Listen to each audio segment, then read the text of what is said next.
Grandmaster pa lang ako. Pero yung karibal ko, Mythic Glory na. Streamer pa.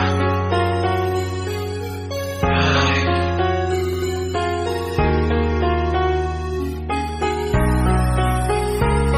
Panay Emil, araw-araw maghapon at magdamag. Laki ng takot mo sa'yo, kaya hindi makapalag. Napansin ko, puro lalaki ang yung mga kalaro. At lagi kang AFK kapag kaparty mo ako. Parang nalalamig ka na, parang di ka na masaya. Dati di ba gusto mo kapag sinusupport kita? Ngayon kahit ilan mahatak paggamit ko si Franco. Di mo na pinupuri, parang baliwala na ako. Di ba dati proud kapag MVP ako sa fight? Porkit pa epic ka na at ako yamak na elite. Porkit pa puro top players ang mga kasama mo. Ipagkakalat mo na, cancer ang asawa mo. Parang nag-iba ka na, lagi ka ng panay alis. Lagi kang nagmamadali at di mo na ako kinikis. Parang ang lahat ng to ay iyong sinasadya hanggang sa dumating ang araw.